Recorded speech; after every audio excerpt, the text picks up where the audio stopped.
suis Sarah du blog de couture Tout et je suis trop ravie de vous retrouver aujourd'hui pour une nouvelle vidéo un petit peu spéciale puisqu'il s'agit de la sortie de mon premier patron de couture. Pour être tout à fait exact, mon premier patron de couture c'était le patron du cabas El Regalo, un cabas inspi Cézanne que vous pouvez télécharger gratuitement sur mon site en vous inscrivant à la newsletter. Je vous remettrai le lien dans la description, mais il y a également un tuto vidéo de disponible. Mais cette fois-ci, je voudrais vous parler de l'ouverture de ma boutique. Et donc mon tout premier patron d'accessoires, c'est ce petit sac El Chiquito. Donc j'aimerais bien faire honneur à maximum à mes origines hispano-portugaises à travers mes accessoires et mes patrons de sacs. Donc ça c'est un petit sac El Chiquito que vous allez pouvoir coudre dans très peu de tissu, puisque je prends ma petite feuille technique que vous allez avoir aussi. Il faut 60 cm seulement de tissu pour le réaliser, et ça c'est si vous faites la bandoulière dans le même tissu. Après il faut aussi 25 cm de doublure. Par rapport au sac, si vous choisissez de prendre une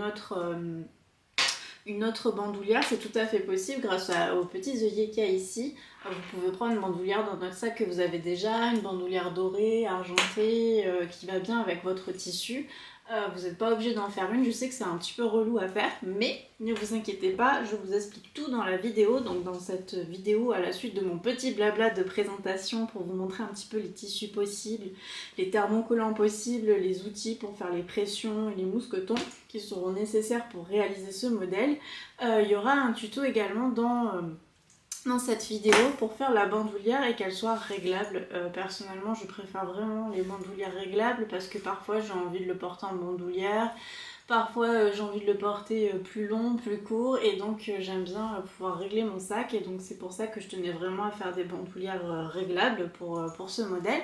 Donc c'est un petit modèle avec un petit nœud que vous avez ici. Je ne sais pas si on le voit par rapport au camouflage tissu ton sur ton, mais on peut bien évidemment faire dans deux tissus différents, juste la doublure et l'extérieur dans des tissus différents pour faire un petit effet bicolore et bien faire ressortir le nœud. Ça c'est vraiment une question de goût et c'est vraiment comme vous voulez.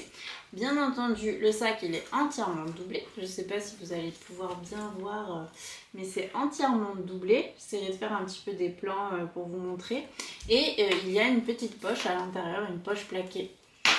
Hop. Donc c'est un petit sac dans lequel on met pas mal de choses mais qui n'est pas très grand. Il y a une bandoulière réglable, une doublure, des anses semi-rigides, je vous expliquerai pour les thermocollants juste après, et également des petits anneaux. C'est des œillets, donc dans le patron je vous recommande des œillets de 8 mm, mais si vous avez des 11 mm ça fonctionne aussi. En fait ça va aussi dépendre de la largeur de votre mousqueton, parce qu'il faut bien que le mousqueton soit suffisamment grand pour rentrer dans les œillets, et ça va aussi dépendre de l'épaisseur de votre tissu. Donc là celui-ci j'ai utilisé du Décoville pour rigidifier. Il s'agit d'un tissu de vieux drap, donc je trouve que les vieux draps en coton sont vraiment idéaux pour fabriquer ce genre de petits sacs, parce que ils ont une bonne tenue et en même temps ils sont pas trop épais, donc ça va bien pour le petit nœud. Mais par contre voilà, c'est des vieux draps qui sont pas du tout agréables je trouve en coton un peu raide, et par contre ils sont parfaits pour faire ces sacs. Donc j'ai utilisé du Décoville, c'est un thermocollant assez rigide mais en même temps assez souple, c'est assez particulier le Décoville, c'est pour ça que je le recommande souvent. C'est un thermocollant que j'aime beaucoup, qui est indéchirable, qui est infroissable. Enfin, il froisse quand même un petit peu, mais franchement quand on retourne le travail, je trouve que c'est un des meilleurs thermocollants que j'ai testé, parce qu'il reste quand même assez pas froissé, il est malléable et en même temps il est rigide, il a de la tenue, il se colle bien, il passe à la machine à laver. Vraiment c'est un thermocollant que j'utilise très souvent dans les accessoires. Il peut avoir comme inconvénient de faire un effet légèrement cartonné, et il faut bien prendre le temps de bien coller pour pas que ça fasse des bulles, mais franchement je recommande, c'est vraiment un thermocollant que j'aime beaucoup, et vous pouvez l'utiliser pour l'extérieur, mais si vous préférez vraiment rigidifier le sac, vous pouvez aussi l'utiliser pour l'intérieur, pour la doublure. Moi je le fais rarement, mais voilà, ça dépend de l'épaisseur aussi de la machine à coudre. Pour ce décoville, du coup, il y a les pièces du corps à thermocoller, mais il y a aussi, mais ça je vous le partage dans la vidéo tuto, mais il y a aussi les petites anses de sorte à ce qu'elles restent bien droites et qu'elles ne retombent pas sous un effet de tissu plutôt mou. Je vais vous montrer les autres versions que j'ai faites et le hack qu'on peut faire de ce patron pour le transformer. J'ai fait une autre version du coup d'El Chiquito dans un autre tissu que j'ai cette fois-ci matelassé. Donc je vous montre aussi dans la vidéo comment matelasser votre tissu si vous en avez un qui n'est pas matelassé et que vous souhaiteriez le matelasser pour lui donner cet effet. L'avantage c'est qu'il n'y a pas besoin du coup de thermocoller, ça donne de la tenue tout seul. Donc pour ça vous allez avoir besoin de watts ou de watting ou de molleton, enfin ça dépend, chacun l'appelle comme il veut. Moi j'en ai un pas mal en stock à la maison que j'avais récupéré, du coup j'utilise pour l'instant ça, donc j'aurai pas vraiment de référence à vous donner, mais je sais que les boutiques comme Mondial Tissu en ont vraiment beaucoup. Je sais qu'il en existe aussi des thermocollants, ce qui peut être aussi pratique pour que ça reste bien plaqué. Du coup moi j'ai matelassé ce tissu, ça s'est super bien passé, je trouve que ça lui donne un super joli effet. C'est un tissu un petit peu lurex et brillant, je sais pas si on le voit.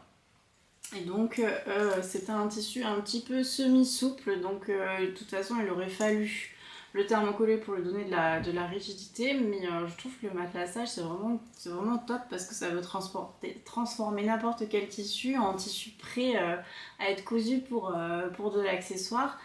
Pour celui-ci j'ai utilisé des œillets un peu plus gros, ils font 11 mm alors que les autres faisaient 8 mm parce que tout simplement j'ai pas trouvé ce que je voulais en boutique. C'est pas toujours évident de trouver les œillets à la bonne dimension, mais je trouve que ça y va bien.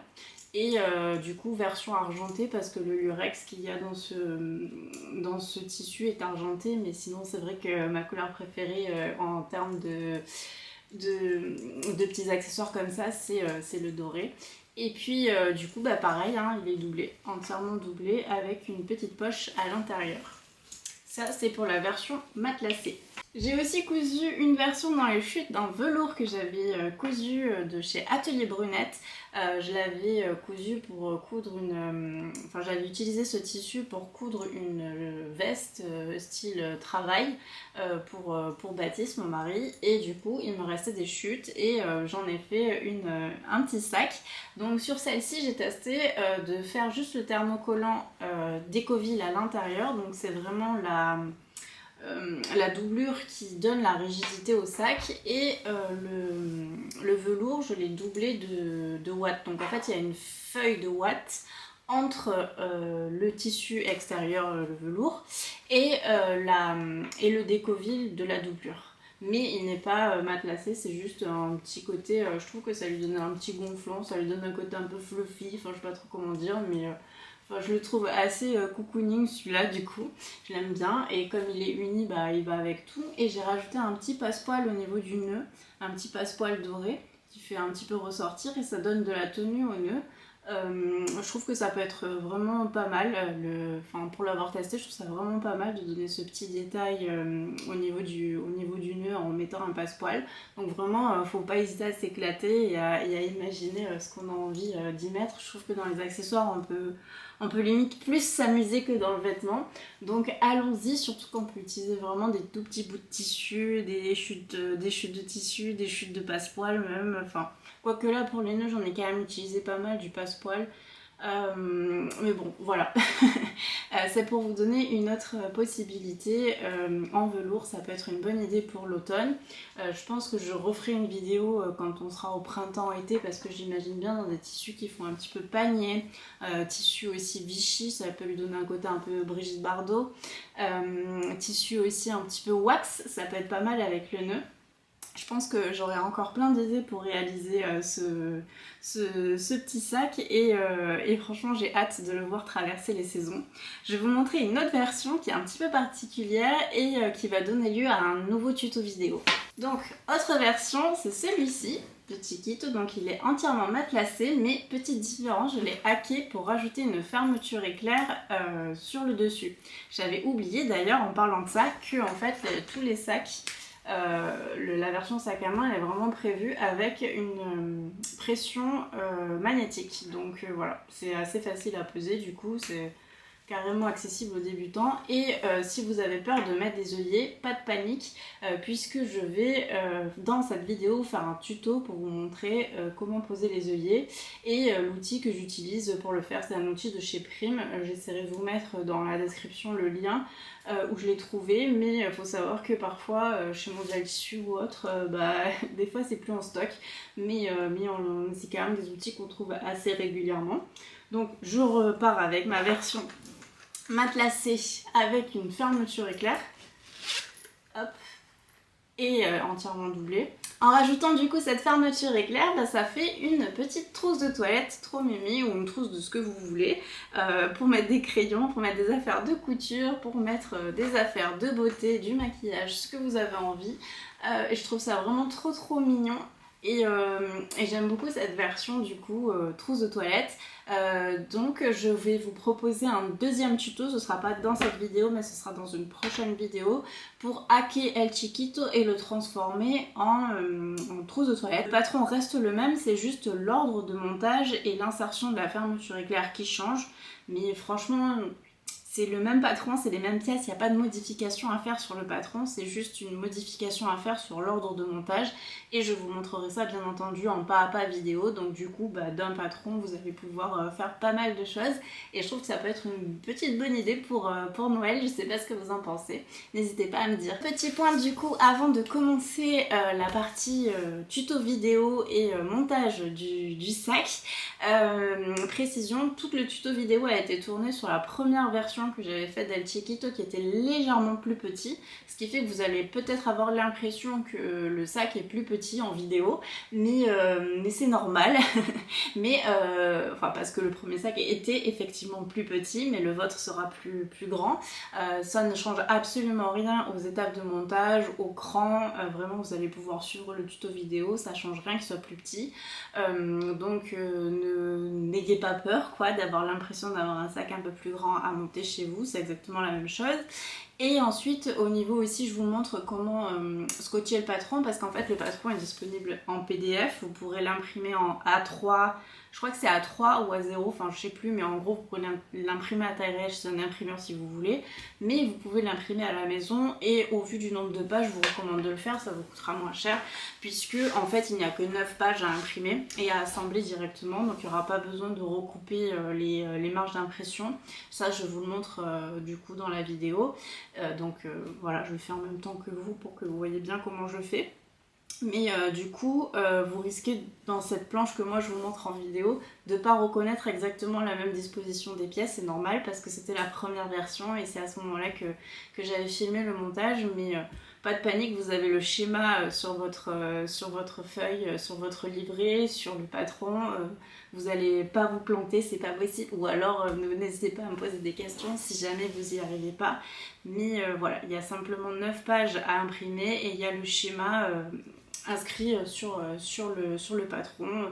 Si vous avez l'habitude d'assembler des patrons PDF habituellement, c'est exactement la même chose. Avant de commencer le tuto vidéo, je vais d'abord vous montrer, si jamais vous voulez faire une version avec le matelassage, je vais vous montrer comment moi je matelasse le tissu. Après il existe des tissus qui sont déjà matelassés si vous voulez gagner du temps, mais par contre au niveau du petit nœud, il ne faudra pas utiliser le tissu matelassé, sinon vous n'allez pas réussir à le nouer. Donc je vous recommande pas de matelasser la partie nœud, mais de matelasser vraiment que la partie corps. Donc je vais vous faire un micro tuto pour matelaser le tissu au cas où vous auriez envie de partir sur un chiquito matelassé. Mais sinon ensuite on embraye sur le tuto pas à pas vidéo, sachant que vous avez aussi un livret explicatif long. J'ai essayé de détailler un maximum et d'être le moins elliptique possible, donc pour celles et ceux qui préfèrent la version livrée, elle est aussi disponible dans le patron. Et du coup j'ai plus qu'à vous souhaiter bonne couture. Pour faire une version matelassée, il vous faudra couper du tissu un peu plus grand que la partie corps et ainsi que de la ouate de la même dimension. Ce que je fais, c'est que je coupe environ 3 cm tout autour au plus grand par rapport à la partie qui fait le corps. Donc là, c'est la pièce numéro 1. Donc une fois que j'ai découpé comme ici, je viens vraiment normalement bien repasser mon tissu et ensuite je vais venir épingler au milieu. C'est important de commencer en fait par le milieu. Une fois que j'ai épinglé au milieu, je viens faire une ligne en perpendiculaire ou en parallèle, tout dépend de par où on regarde, mais en fait il faut bien qu'elle soit bien droite et qu'elle soit bien placée au milieu. Pour cela, j'utilise toujours mon stylo friction et ma règle japonaise. Si tu n'as pas la tige spécifique à ta machine à coudre comme ici pour faire le matelassage, il va falloir que tu traces toutes les lignes. Moi je ne vais pas tracer toutes les lignes parce que j'ai la tige qui va m'aider. Puis je règle ma machine à une largeur de 3 environ. Je commence donc par piquer ma ligne de milieu que j'ai préalablement épinglée et tracée. Sur ma machine, j'ai un pied à double entraînement. N'hésite pas à regarder s'il y a des pieds à double entraînement qui sont compatibles avec ta machine parce que ça change vraiment la vie quand on doit faire du matelassage mais aussi quand on doit gérer des épaisseurs. Une fois que la première ligne est tracée, on va venir en tracer une autre à 2 cm à côté. Donc moi je me sers de la tige pour pouvoir bien espacer de 2 cm toutes mes lignes. Mais si tu n'as pas de tige et que tu as tracé tes lignes, tu n'as plus qu'à piquer sur les lignes que tu as tracées. Et ainsi de suite jusqu'à la fin de ton matelassage. Maintenant que ton petit morceau est matelassé, tu vas pouvoir couper dedans la pièce 1, donc la pièce corps, sur tes 2 morceaux matelassés, bien entendu. Là, j'en ai montré qu'un, mais il y en a 2. Et pour que ce soit bien en droite ligne, fais correspondre ton droit fil avec une de tes coutures. Tu coupes et tu n'auras plus qu'à suivre les instructions qui vont suivre sur le tuto vidéo. Si vous choisissez la version à imprimer à la maison en A4, vous allez avoir un petit schéma. Il faut bien penser à imprimer à taille réelle, c'est-à-dire à taille 100%, et à vérifier avec le petit carré test de la première page de 3 cm, s'il fait bien 3 cm par 3 cm. Ensuite, il n'y a aucune marge d'impression, donc il n'y a pas besoin de recouper. On vient scotcher directement les feuilles les unes après les autres afin de pouvoir découper. Les marges de couture sont incluses, donc il n'y a vraiment plus qu'à couper le tissu. Une fois que toutes les pièces sont coupées, on va venir mettre ensemble toutes celles qui ne nécessitent pas de thermocollant, donc la doublure, la poche plaquée, la partie haute et la partie basse du nœud qui ne sont pas thermocollées, à moins que vous ayez un tissu très léger et très souple, que vous souhaitiez le thermocoller. On peut aussi imaginer, comme ça indiqué dans le patron, de couper une pièce de chaque, c'est-à-dire une pièce avec le tissu extérieur et une pièce avec le tissu doublure ou avec un tissu complètement différent pour faire un effet bicolore au niveau du nœud. C'est à vous de voir en fonction de ce que vous avez envie de faire comme sac. Ensuite, les parties du corps extérieur et les anses sont à thermocoller dans un thermocollant très épais type Décoville et les parties bandoulières ainsi que parmenture sont à découper dans le tissu mais aussi à thermocoller avec le thermocollant H180 qui est recommandé dans le livret. C'est un thermocollant type vêtements, un des plus classiques. Pour la partie à thermocoller dans le Décoville, donc le thermocollant un petit peu plus rigide, je vais vous montrer rapidement comment le faire. Donc comme toujours avec le thermocollant, on met la partie collante sur l'envers du tissu.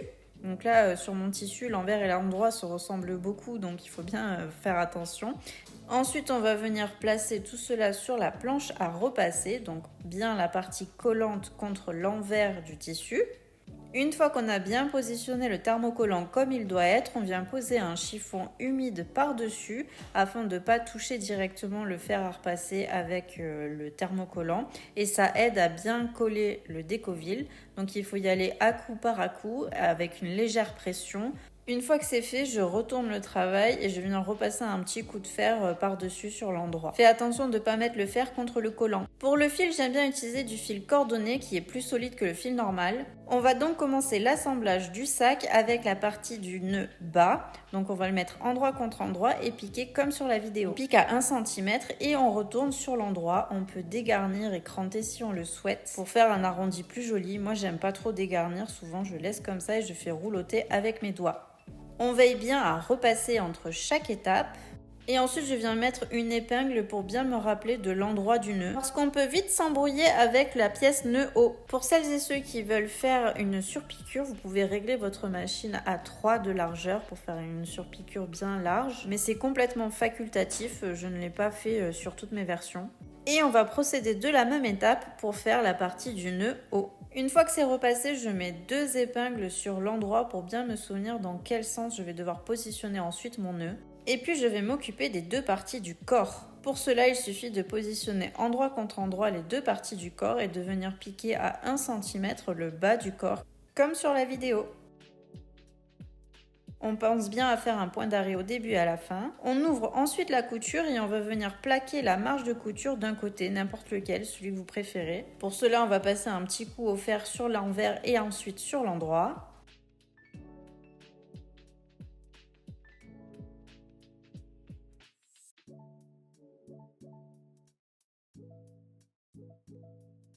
Et on vient faire une surpiqûre de maintien sur l'endroit. Cela permettra de bien plaquer la couture et de solidifier la couture du fond de sac. Maintenant, on va positionner les parties du nœud haut et les parties du nœud bas en fonction des crans. On va les épingler et ensuite on va venir faire une petite piqûre de maintien à 0,5.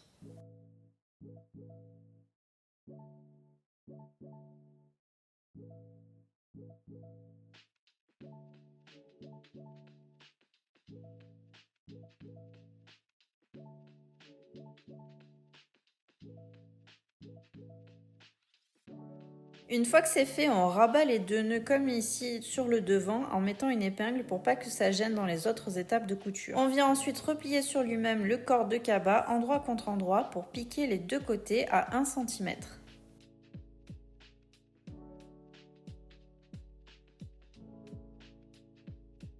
La marge de couture qu'on a surpiquée tout à l'heure vient se replier sur un endroit ou sur l'autre du sac, celui que vous préférez, il n'y a pas d'importance, mais il faut bien que ce soit replié et qu'on le plaque avec les coutures côté.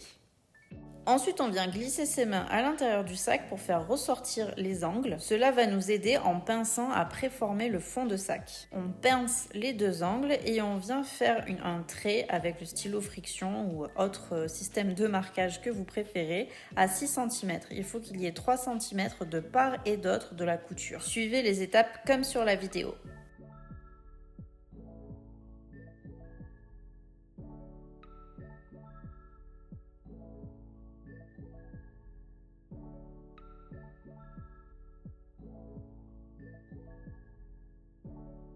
On vient maintenir l'angle avant de le piquer avec des pinces parce que l'épinglage n'est pas possible au vu de l'épaisseur. Et on fait de même pour les deux angles.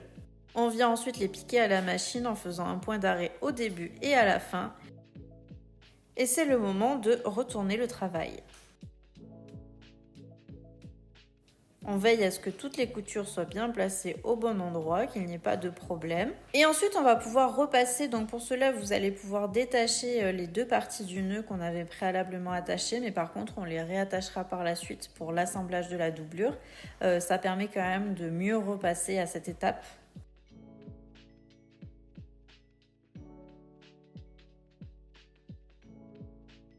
Donc une fois que c'est repassé, hop, on réépingle le nœud comme ici avec une épingle. Ça peut parfois être un petit peu difficile avec une épingle, il faut forcer un petit peu. Mais pas de panique, ça se fait.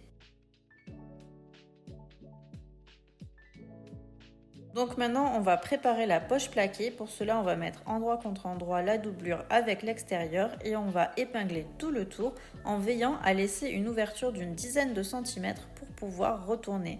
On pique à 1 cm tout le tour. Une fois que c'est piqué, on vient dégarnir les angles. Ensuite, on retourne sa petite poche. On repasse bien comme il faut la poche. Et la petite ouverture, vous n'êtes pas obligé de la refermer puisqu'elle sera prise dans la piqûre de la poche plaquée sur la doublure. On vient mettre les repères comme sur le patron au niveau de la doublure pour savoir où est-ce qu'on va placer la poche. Petite ouverture, on vient la placer vers le bas de la doublure. On va épingler pour bien maintenir la poche pendant la couture. Et ensuite, on va venir piquer sur les trois côtés, mais pas sur le haut bien sûr. On s'occupe maintenant des deux pièces de parmenture qui ont été thermocollées avec du thermocollant souple. On va venir coller un morceau de thermocollant plus rigide type Décoville, donc d'Avochute de Décoville, au milieu, un petit carré comme ici. Ça va permettre de solidifier au niveau des aimants puisque pour placer les pressions magnétiques, il va falloir faire des petits trous. Et avant de faire les petits trous, on va venir reporter le milieu au niveau où va y avoir les pressions. Le milieu est marqué sur la pièce de patron. Donc pour cela, avec la pointe de mon stylo, je fais toujours un petit trou sur mon patron. Puis je viens presser les pressions pour faire deux petits reliefs qui vont me permettre de savoir où je dois entailler le tissu pour pouvoir faire passer les petits bords de la pression. J'entaille les 2 petits traits. C'est une étape un peu délicate, il faut y aller doucement. Je vous déconseille vivement d'utiliser le découvite parce qu'on peut faire des bêtises. Et ensuite, on vient insérer la pression par les 2 petites fentes et on vient les plaquer comme une attache parisienne. On fait de même pour les 2 parties de la pression, mâle et femelle. Ensuite, on vient épingler endroit contre endroit les parmentures contre les parties doublures. Et une fois que ce sera épinglé, on viendra piquer à 1 cm.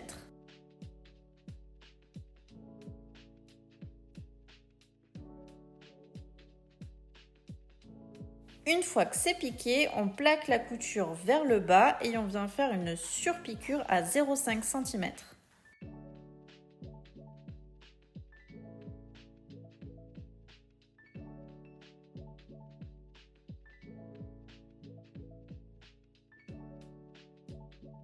Ensuite, on va placer les 2 parties doublure endroit contre endroit en veillant à bien faire correspondre les parties des parmentures ensemble. Donc pour cela, vous pouvez aussi utiliser une épingle pour être plus précis qu'avec les pinces. Puis vous allez épingler tout le tour en veillant à laisser une ouverture en bas d'une quinzaine de centimètres environ. Piquez à 1 cm tout le tour en laissant l'ouverture et en faisant un point d'arrêt de part et d'autre de l'ouverture. Une fois que c'est piqué, on va faire comme pour la partie extérieure. On va aller chercher les coins et on va aller les marquer en faisant également une ligne de 6 cm. Il faut bien veiller à faire correspondre les coutures des côtés et du bas. Si tout va bien à ce moment, vous avez les 2 angles qui sont piqués et une ouverture dans la doublure. On va maintenant s'occuper des anses qui ont été thermocollées au décoville. On vient faire un repli de 1 cm en haut et en bas de chaque anse.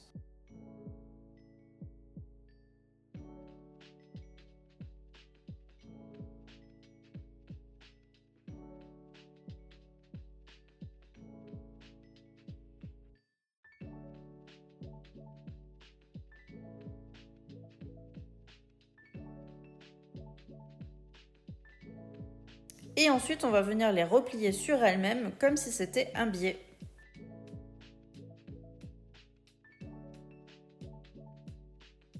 Puis on va piquer des 2 côtés, environ à 0,3, mais vous pouvez aussi faire des piqûres à 0,5 si vous préférez. C'est vraiment le côté esthétique là qui va primer. Au niveau des crans du haut du sac, qui correspondent aux crans des anses, on va venir mettre endroit contre endroit les anses contre ces crans-là. On va venir d'abord les épingler, puis faire un pré-piquage à 0,5 qui servira de maintien avant de pouvoir enfin assembler le corps avec la doublure.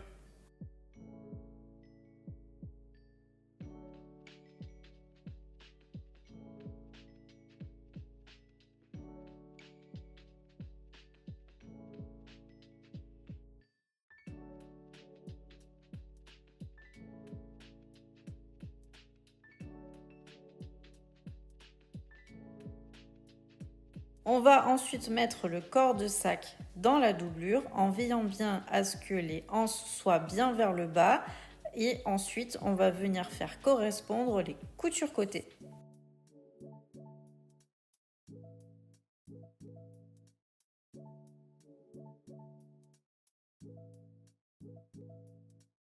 Au niveau des coutures côté, vous pouvez les mettre en quinconce, c'est-à-dire que vous allez plaquer les coutures du corps extérieur vers la droite et les coutures du corps de la doublure vers la gauche, ce qui fait qu'elles ne sont pas au même endroit et ça évite les surépaisseurs. Donc ensuite, vous venez bien épingler tout le tour du haut du sac, donc je vous conseille les pinces pour cela, c'est plus facile, et vous venez piquer tout le tour à 1 cm. Une fois que c'est piqué, vous allez pouvoir tout retourner grâce à l'ouverture que vous avez laissée dans la doublure et vous allez pouvoir vérifier que tout est bien en place. Ensuite, vous allez rentrer la doublure à l'intérieur du sac, comme sur la vidéo.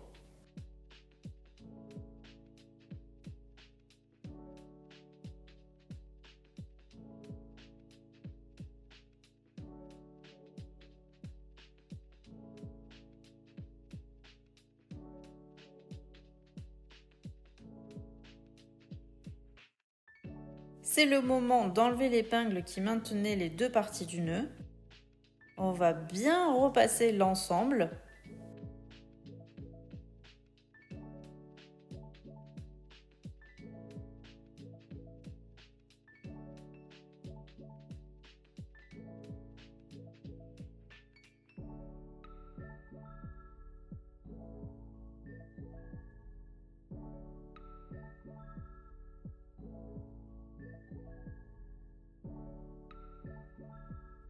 Vous allez enfin pouvoir faire le nœud. Vous pouvez aussi le faire une fois que le sac est rempli pour éviter qu'il se déforme ou qu'il se replie un petit peu trop sur lui-même.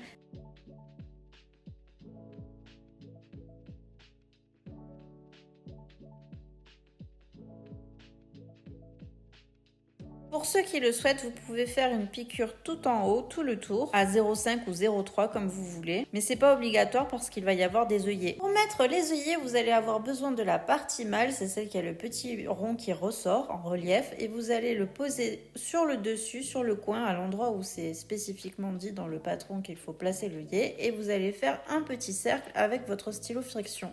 Vous allez percer ce trou et vous allez faire rentrer la partie mâle de l'extérieur vers l'intérieur. Ça prend un petit peu de temps, mais ça se fait. Une fois que le premier cercle d'œillet est rentré, on va prendre la partie femelle qui est celle-ci, cette partie plate avec un petit rebord. Ce petit rebord doit bien rester vers vous, comme ici.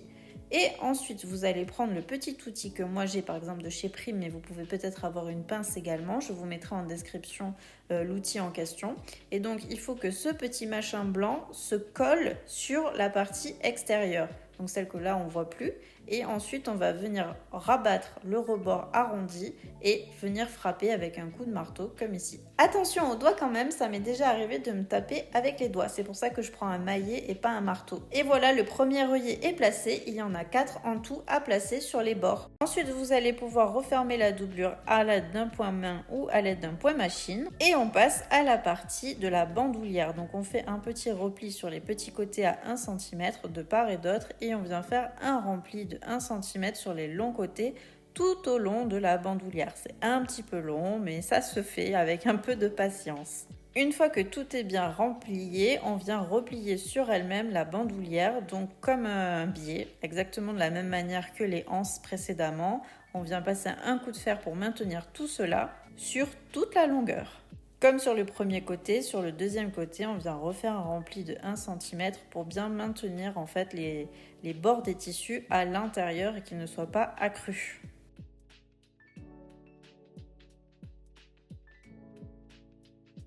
Et là, on vient piquer à la machine à 0,5 ou 0,3 du bord tout au long et sur les deux côtés.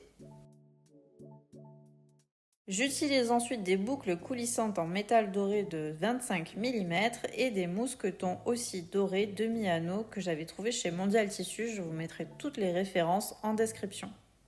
Pour réaliser la bandoulière réglable, je commence par mettre un côté dans l'anneau, comme ici, je le fais coulisser de cette manière-là et je vais venir faire un petit repli vers l'intérieur pour maintenir cela et piquer en faisant une espèce de rectangle. Une fois que c'est fait, je vais faire passer l'autre côté dans le mousqueton, comme ici, et hop, je vais le faire revenir afin de le rentrer dans la boucle en passant par-dessus la petite couture que j'avais fait précédemment.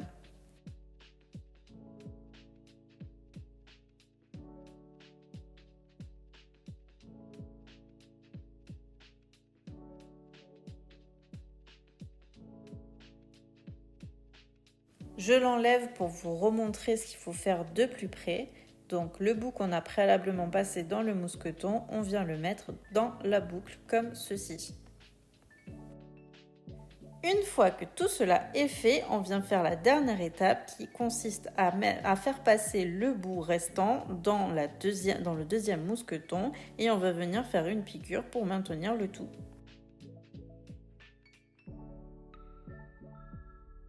Ensuite, on va pouvoir venir accrocher les mousquetons aux œillets qu'on a préalablement placés. Donc, il faut d'abord les faire passer dans un, puis dans le deuxième du dos. Il faut vraiment que le mousqueton traverse la partie devant et la partie dos du sac. Ça assurera beaucoup plus de maintien comme ça. On insère ces mousquetons dans les deux côtés et bien entendu, si on a d'autres bandoulières, d'autres sacs en cuir par exemple, on peut venir les associer au sac grâce à ces petits trous s'ils ont des mousquetons. Donc on les voit sur le devant et on les voit également sur le dos.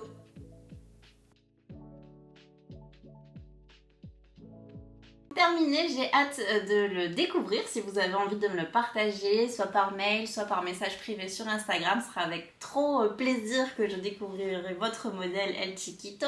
Si vous avez des problèmes au niveau du montage, des questions, n'hésitez pas à me les poser également. Je suis aussi là pour vous accompagner.